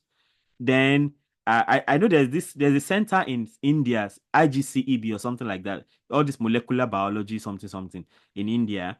Then of course you can just do a wild search. And then I mean, if you have not been using Twitter and LinkedIn to your advantage, you are missing a lot.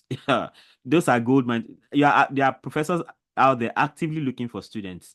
So if you're not on Twitter, or if you go to Twitter just to go and troll someone, or just to go and do violence, you are wasting your time. There are professors out there, there are institutes out there looking for scholarship, looking for students, and I mean, like their life depend on it. So don't sleep on it. LinkedIn and and what is it called now? X, the new X. So, and what you can do is just go and search like PhD biochemistry, and you'll be surprised. You can even do that right now and give me testimony in the chat as we are speaking. So just go what if it is MSc biochemistry or PhD biochemistry US or anywhere you want to go to, you can check that out. Like as we are speaking now. So use X and LinkedIn to your advantage. And one other thing you can do is as you join those groups, be strategic in the people you follow. So you want to search out maybe the best textbooks you have read in biochemistry. The person that wrote it is probably on X or LinkedIn looking for students, interestingly. So you can check, there are institutes that you can follow like that. Like as a mathematical biologist, I follow Society for Mathematical Biology, European Society for Theoretical and Mathematical Biology. I follow things, people related like that, or people who they are authorities in your field. You can follow them actively. So when they share, and another thing you can also do is you can also set it such that anything they post, you always see it. There's that setting on X, for instance. Anything they post, you see it. Then LinkedIn too, you can follow them. So whenever they post something, you can actually. Another thing you can do is when they post something, say something nice about it, so that they can notice you. By the time you're now applying, they already know you're already engaged on social media. So be strategic in your use of LinkedIn and your use of X. Okay, thank you, Israel, for posting about Michael Taiwo scholarship. Then I think there's also the one iScholar initiative and Education USA. So those are different opportunities, to probably get waiver, to not have to pay for GRE. So they probably pay on your behalf, apart from schools that will waive those things. Yeah. So okay, can we go to Malton Asokere? My brother, what's up? Long time. If you can't talk, you can definitely chat. Okay, 1, 2, 3, 4. Okay, he's not ready. Then there is okay, please can the link be shared again? What link? Is it do you mean the group link? If it's the group link, Israel will share that very soon. Yeah, that will enter the house. Always a blessing. Daiwi, what's up? In fact, I wanted to private chat you to ask. I've not seen any scholarship, anything from you recently. What's up? Daiwi. Hello, sir. Yeah, I'm very well, sir. Good to know. Yes, sir. I think probably work has been a bit demanding. Oh, I can imagine. I'm yeah, still so in the loop. Are you done with the scholarship application process? December has not come. Most of the times it's like from September to December. Yes. Did you go for the MasterCard thing? No. No, why? sir. Like I said earlier on, I think the particular one that I saw because I was not just, I think when I checked the school, it was not, I think it's just a normal school. It really did not capture my attention like that. It was. Yeah, but you still have your eyes on the ones you considered last year, right? Yes. Oh, lovely. So, I mean, if you can give yourself more options, that would be really very helpful. Yes, sir. Okay, thank you. So at this point, I want to run through. So the links to the groups have been shared by Victor and Israel. So Bello, Joshua, please go for them. Yeah, so let me just quickly run through that thing I post every time a new person joins our groups. Yeah, thank you for pinning it. Thank you, Adebisi Adeyton. Thank you for pinning it in the group. So let me just run through it. I'll be very fast because we have been in here for like 1 hour 30 minutes already. So I'll just run through. I may be very fast, but you have the group there. You can always ask your questions, so we'll address it together. Or sometimes we have people posting even materials for GRE, materials for IELTS that can be very helpful for everybody. So if you need something, just ask generally in the group, so that if I'm not answering fast, there are people that can always attend to you as fast as possible, because we already have some scholars in the US and all over the place who actively share information in the groups too. So, I mean, I themed it how to secure foreign scholarships for postgraduate studies. Outline, introduction, define your goal, get informed. I mean, that's all the summary. You have to define your goal. What exactly are you looking for? Then get informed about it, get prepared, then there are some popular scholarships. So in defining your goal, right, it's like define what you really want by making a list of at least 3 research areas you like to focus on relating to your background. So when I was looking for PhD, I itemized the 3 groups I really liked. The number 1 was financial mathematics. Number 2 was mathematical biology. Number 3 was mathematical optimization, because I had backgrounds in all those 3. Well, I didn't really have background in financial math, but at least I knew things like optimization that could actually fit in properly. So I think a problem some of us have sometimes is that we are too rigid on wanting to do this particular thing. But you can have 3 areas where if you get admitted into any of these 3, you are good to go. So if you don't have that list already in your area, please, you want to do that. Like, itemize 3 areas of your field. As a mathematician, for instance, I've told you my example. If you're a computer scientist, you also want to list any 3 areas that if you get admitted in it. So by listing those 3, what it is doing for you is that you have options. You can go in any of the 3 directions. At the end of the day, I ended up getting something in mathematical biology. So imagine if I was just all saying it's financial maths or nothing. Probably I'll still be, I don't know. But just be flexible, because someone said, "Blessed are the flexible, for they shall not break." All right. So you need to define what you really want. List 3 areas where you can be actively looking for scholarship. So you can also change direction, but you have to be ready to convince your potential program administrators of the feasibility of your switch. So I mean, we had somebody who is in math who wants to go into data science or something. That's very legit. In fact, switching from math to data science, nobody is even going to ask you plenty questions. But I've seen people who probably did engineering and they ended up in. Okay, somebody I know the former vice chancellor of University of Lagos, Professor Oyewusi Bidapobe, studied maths first degree and ended up being a civil engineer in Canada, right? So you can always switch. So, but if you are switching and the switch is too, for instance, if you are coming from, I mean, you can almost go from any course into tech these days, like almost from any course to data science, even if it is like crop science or something. That's very possible. So if you are switching, be ready to convince people, your people who are listening to you, why you want to switch like that. So some programs can accommodate people from various backgrounds. So there are programs there are some, especially management programs. So whatever you have studied, you can easily get into any management program. Definitely. So let's go for get informed, right? It is important to start gathering information before undergraduate graduation. However, it is never too late to start. So if you are an undergraduate, I count you very blessed, because don't wait till you graduate before you start getting all this information. You should already have a very clear picture of likely places you're going to before you even graduate. If you're just going for NYSC, in fact, you are really blessed. So save money. Don't waste your time.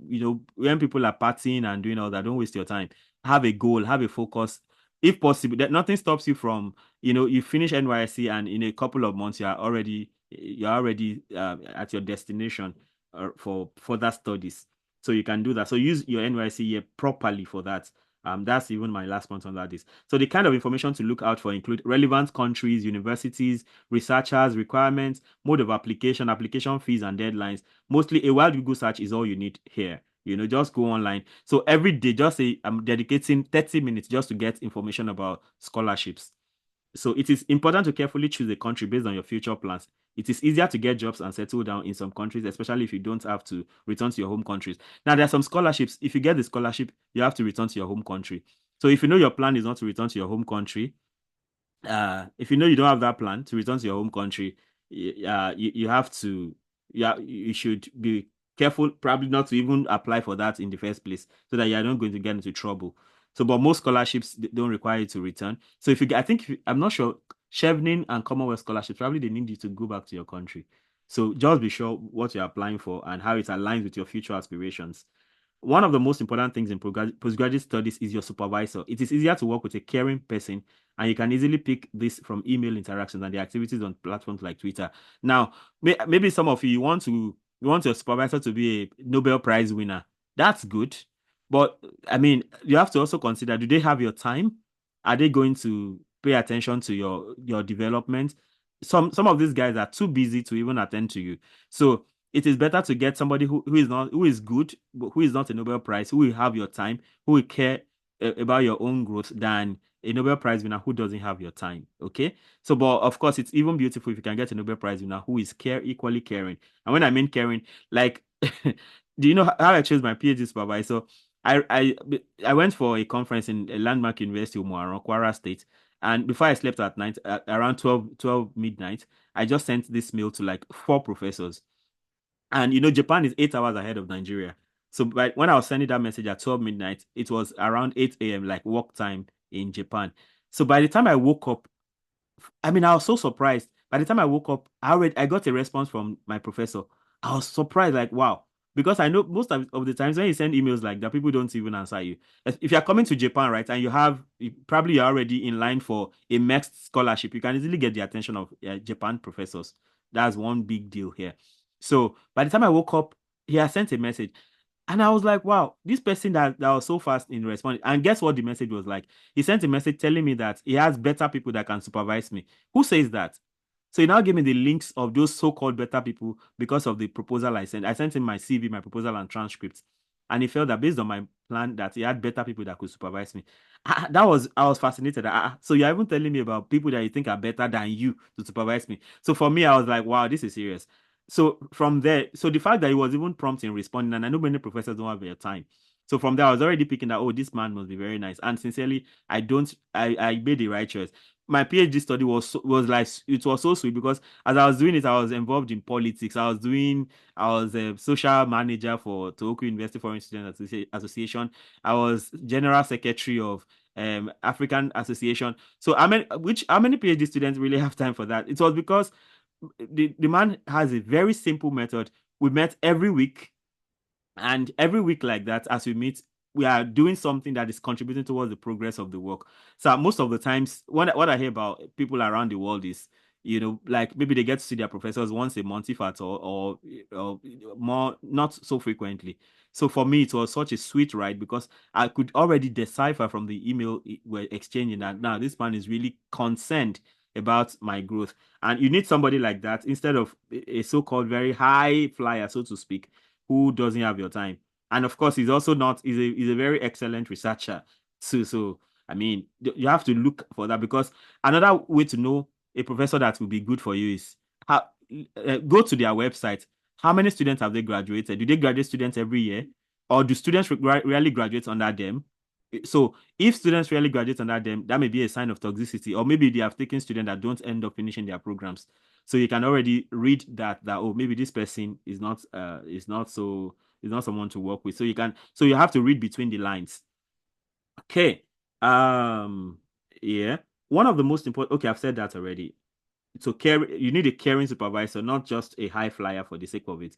If you don't have so much cash to spend, try to look for programs without application fee and those that can waive some entry test. So if you look at if you're already in opportunities with the EJD group, we have been sharing lately about universities that will waive GRE, that will waive IELTS, that will even waive application fee. So we keep sharing that. So please, but it's so sad that sometimes we have all that information there and somebody will still come inbox and be asking me the same questions that have been answered in the group. So before you ask me questions, make sure you have gone through all the material shared and be sure that the question you're asking has not been addressed in the group through information shared and all that. Yeah, like I've been saying, the NYC is a crucial year for taking specific steps. So first thing, get your international passport if you don't already have it.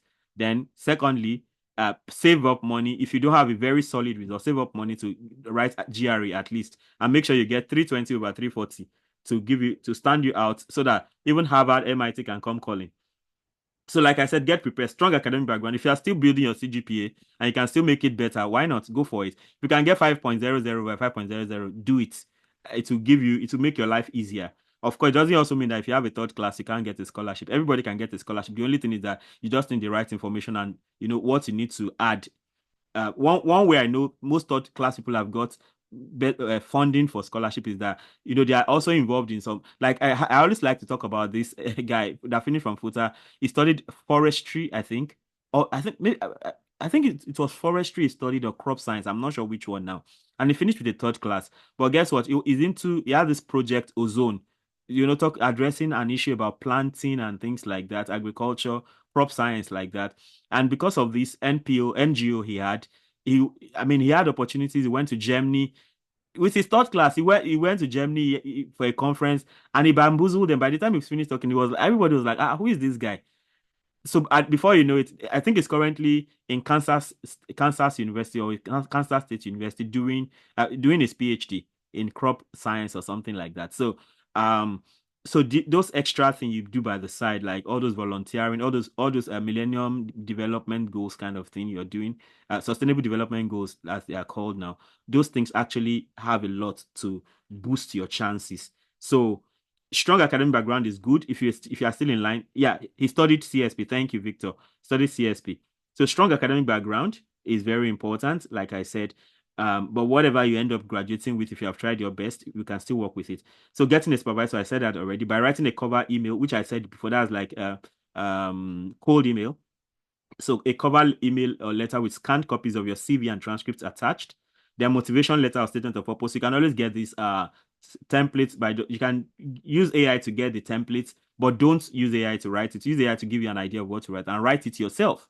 Then maybe after you're done writing, you can now use AI to edit. I don't think that's a problem. The only problem is if AI writes everything and you just copy and paste without mindlessly copy and paste, that's where you can have a problem. So motivation letter, statement of purpose, talked about that. Tests like IELTS or TOEFL. Now, IELTS, TOEFL, or TOEIC, they are all English exams. But for me, if you ask me which one you should write, I would say go for IELTS. You can use IELTS anywhere also. And there's GRE or GMAT. So if you are into management, for instance, you go for GMAT. But GRE is more like, for all of us here, GRE may be more like what you need. But maybe it's mostly not required for maybe people in social science, humanities, and all that. But if you're into engineering, science, and all that, you may need GRE. Then research proposal and plan. If you're going for PhD, you may need to write a research proposal and plan. Just like I said, you can always ask AI you can get templates of all of this things from AI. Just say, I need a research proposal plan for a biochemistry student. In this, if you have specific areas, just say it too. So if it gives you that, you can see it and then use that idea to write something on your own. Very important. Then specific tests organized by the awarding agency, like going for MEC scholarship. Now they don't care about GRE and all that. They have their own test for screening. But I mean, if you don't want to get into the master's program, when you get to your university, or you may now need to write. For instance, I had to end up writing TOEIC when I got here. That's the simplest English exam I've ever written. But IELTS or TOEFL would have also taken care of that. So specific tests organized, okay, that's what I just said. Then community service or leadership experience, that's what I've said. If you are into some, maybe like all these Invictus, all these JCI, Rotaract Club, they are very useful in helping you. So make sure you use those opportunities to build your profile in leadership and volunteering. They are really useful beyond academic background. All those are also considered. So some popular scholarships or assistantships or studentships.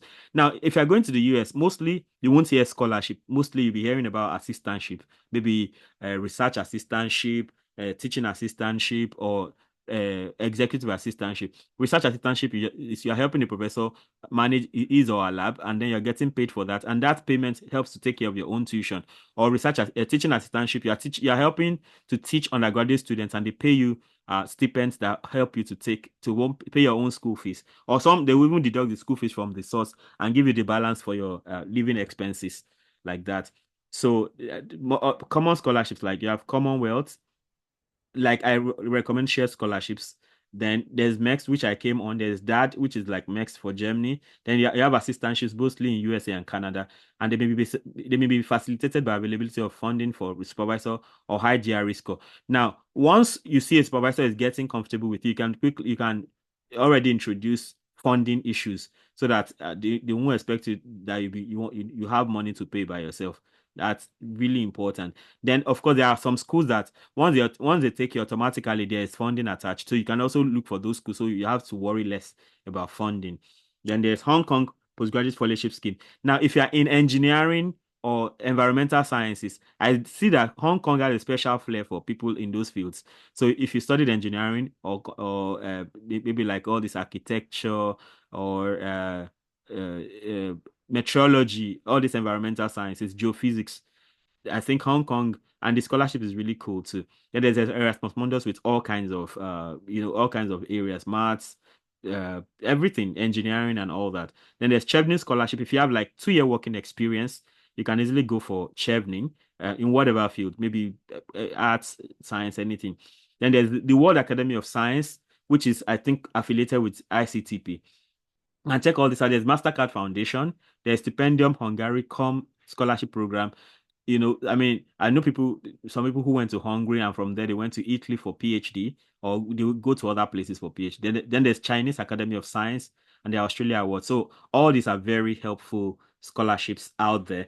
So on a final note, or should I say before, in case there are no other questions after now. So let me go through some questions I have not addressed that we received from the Google Forms. So which question? Okay, are scholarship opportunities available for students who have obtained third class results? I've said that amply. That there's a scholarship for everyone. There's a scholarship for everyone as far as you are ready to do the work. There's a scholarship for everybody, even if you finish with fifth class. I don't care.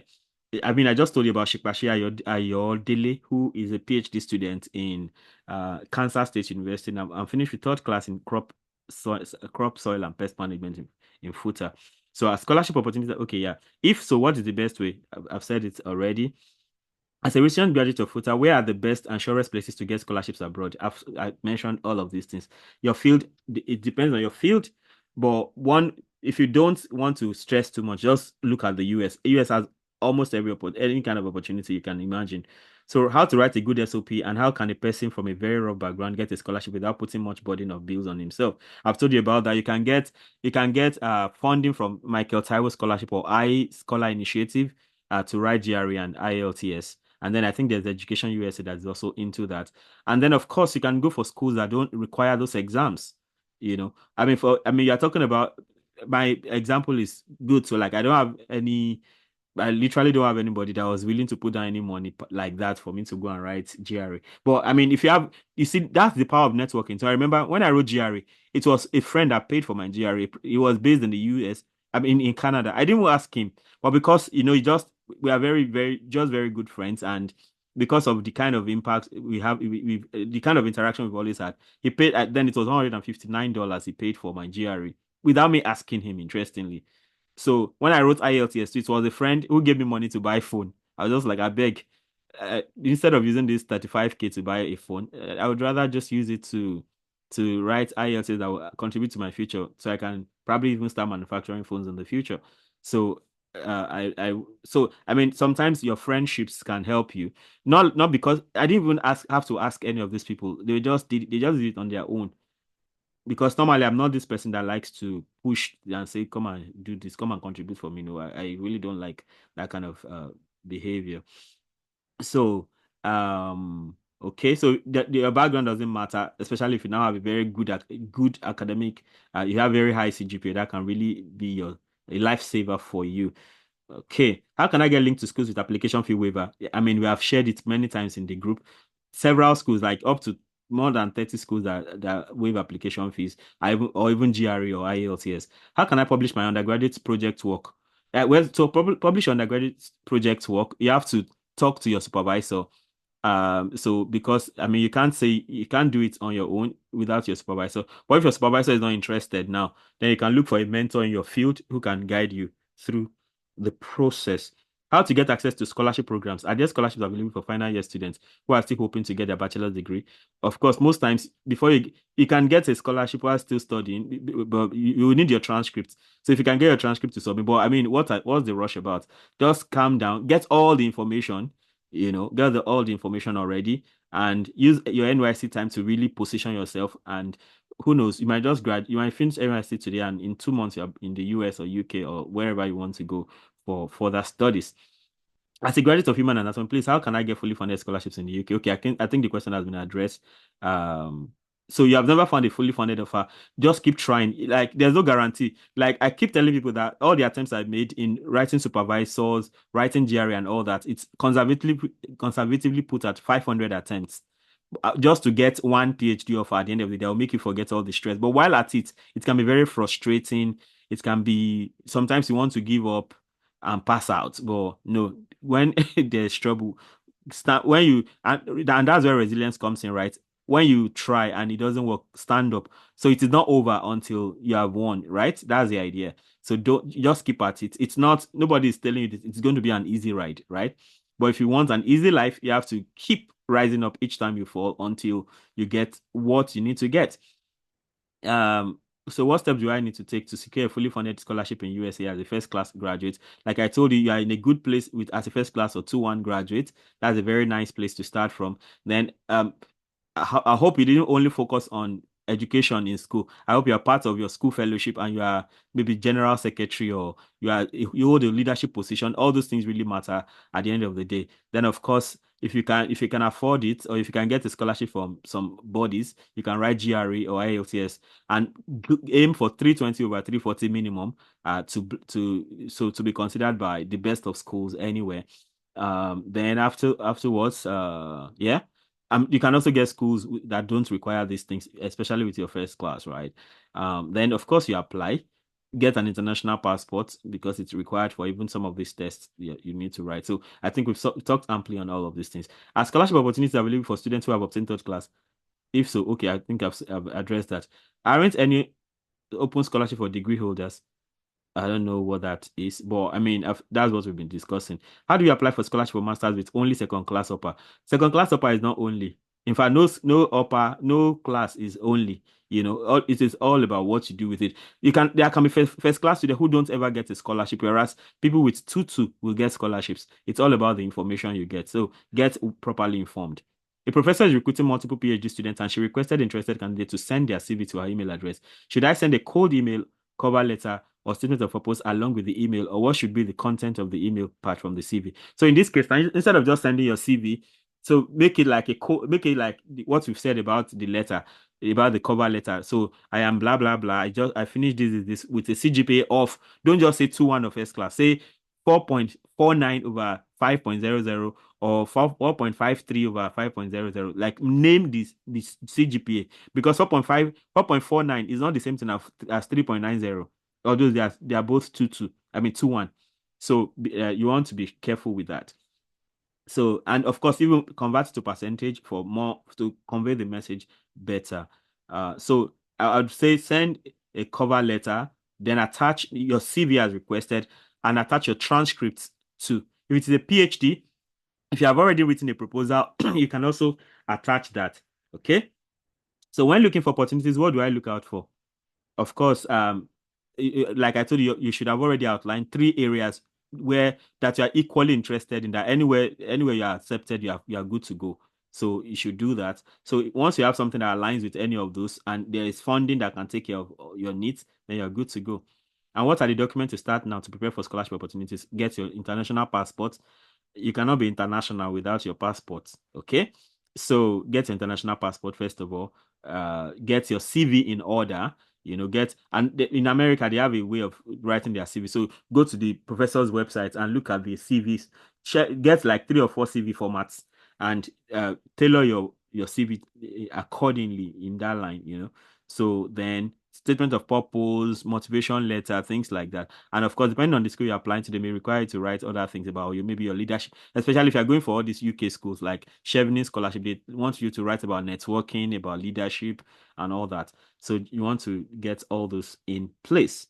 How do I go about taking advantage of the scholarship opportunities around me? That's what we've been talking about all this while. Get the information, position yourself to get them. I have questions as regard the necessary needed to apply for scholarship. How also do I write a compelling personal statement? So like we said, get a template you can get a template by Googling, you can literally get personal statement that other people have written, and you can also get from AI, but don't copy and paste. Just use it to guide you. Don't copy and paste because you can get into trouble of plagiarizing. So just look at it to guide you and then write your own. I have questions as regarding, okay, how do I write a convincing SOP? We've said that. How to write catchy and successful essays. I think we've also said that too. So write it yourself and then use AI to fine tune it. How do I get myself a captivating CV for scholarships? I've told you get different templates, like 3 or 4, 2 or 3, at least 3 templates. Look at all of them and then come up with your own unique one, following the best designs. And I've discovered that US CVs, they don't care about the color and all those fine things too much. They just want to get the information in place, and consistency in the formatting is really important. So difference between SOP, statement of interest, and essay on ideal candidate. Statement of purpose, statement of interest. Well, for me, they are different, right? So purpose and interest.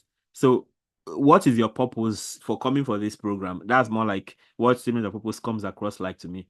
Then statement of interest is why are you interested in this program? They look almost very close, but I mean you can so when you in getting samples, right? Get samples on SOP and SOI and see what the difference lies. For me, naturally, I see a statement of purpose like motivation letter. Why do you want to embark on this program? Okay. So I mean those are the questions I got from the Google form. So if there are still any other questions, we can take them as we round off in a couple of minutes. Yeah. Can we have it? Anybody else, or we can as well round it off here. So don't forget, if you have not subscribed to my YouTube channel, please be sure to do that. I'm posting that again. And then I have a questionnaire we're working on to measure academic resilience.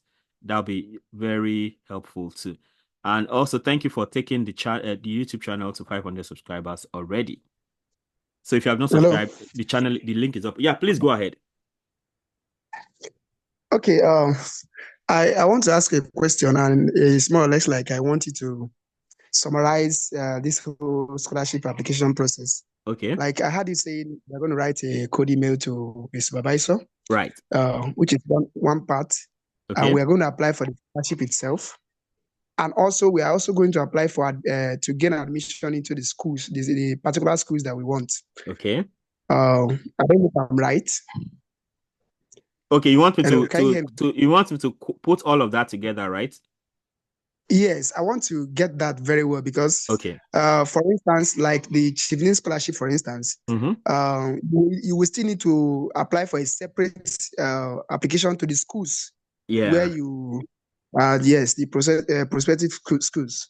Yes. So my question is it that is 3 applications in total? Application for the scholarship, application for admission into the schools, then application to get a supervisor. I want to know, are that the 3 things that make up the whole process of a postgraduate school? Well, there are no hard and fast rules about it, right? It depends on the specific scholarship you're applying for. So talking about Chevening or Commonwealth, for instance, most of the times they require you to get admitted into a UK school. So they want you to come. They want you to have like 2 or 3 admission letters. So with those now, you can now apply for their scholarship, or while applying for the Chevening scholarship, you're also applying to schools to get admission. Okay, so it's like you're applying for admission, you're applying for scholarship. Now, applying for admission is almost the same. Is almost about the same thing as getting a supervisor. So in some schools, right, they already match you. Maybe you go straight to the supervisor, or you go to the department, and the department matches you with a supervisor. So I think basically you can say there are 2 things when it comes to Commonwealth scholarship and applying for admission. So applying for admission is separate from the scholarship, but at some point they meet. So you can't get scholarship without already having an admission. So basically it's more like 2. So getting a supervisor is attached to getting admission, basically, whether you go to the supervisor directly or you go to the department. Like if you go to the US, for instance, most of the times in the US, you mostly have to talk to a supervisor. In fact, I think that's extremely important because even if most times when you talk to a supervisor, they can now direct you to go and apply. They will now tell you, okay, want to apply normally. But the fact that you have spoken with them, when they are deliberating, they already know you. It's different from somebody who just goes straight to apply without having talked to someone. So when they're deliberating, nobody will talk about you because you have not spoken with them. So even if you have to there's a process for applying. It's not the supervisor that just say, yeah, come. No, but they'll still are directed to go and apply. But the fact that you have spoken with them, they already know your name. So then in the US, what now happens is the funding can come in different forms. Your supervisor can have a project he's already working on. He has funding to get a graduate assistant or teaching assistant or whatever they call the assistantship. Then it is under that your supervisor now that you can now get funding. So in that way, now it's like the funding, the supervisor. So you still apply, right? And then the funding is coming from the supervisor. Some funding can also come from the department. Now, if you come to a place like Japan or Korea now, to apply for admission, you apply straight to the school for admission, and it is usually through. In fact, Japan, everything is about your supervisor. If your supervisor is angry with you, you're in trouble because you can't even probably get in without coming through a supervisor. And that's why you don't want to work with a supervisor that will give you trouble.